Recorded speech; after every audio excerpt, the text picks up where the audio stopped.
প্রেমজিৎ বিশ্বাসকে বলে গেলাম তৃণমূলের কথাই করবেন, আর আমি ক্যান্ডিডেট ফ্রি মুভ করব। যেখানে অবস্ট্রাকশন করবেন গাড়ি ঘুরিয়ে থানায় এসে বসবেন, লাইক চন্দ্রকোনা রোড।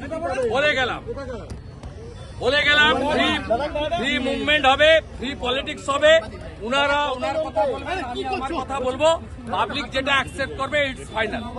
আমি আগেও বললাম, আবার রিপিট করছি, পাগলে কিনা বলে ছাগলে কিনা খায়, তাই বলে ছাগল হওয়া কি মানুষের শোভা পায়? আজকে ভবানীপুর থানায় গিয়ে শুভেন্দু অধিকারী বলেছেন তিনি যদি প্রচারে বাধা পান তাহলে চন্দ্রকোনা থানার মতো যেমন ঢুকে গেছে। দাদা আপনি এমন কোন ইম্পর্টেন্ট লোক নয় যে আপনাকে কেউ বাধা দেবে। আপনি বাঘ নয়, হাতি নয়, কেউ নন, আপনাকে কেউ বাধা দেবে না। গণতন্ত্র নিয়ে এসছে বাংলায় মুখ্যমন্ত্রী মমতা বন্দ্যোপাধ্যায়, এবং গণতান্ত্রিক উপায়ে যে যে দল যে যে জায়গায় আছেন তারা থাকুন, তারা নিজেদের কাজ করুন, আমরা আমাদের কাজ করব। মানুষ শেষ কথা বলবে, সবার উপরে মানুষ সত্য, তাহার উপরে নাই। এবং আপনাকে বলি, কার্তিক বলো, উন্নয়ন ঘরে ঘরে, ঘরের মেয়ে ভবানীপুর।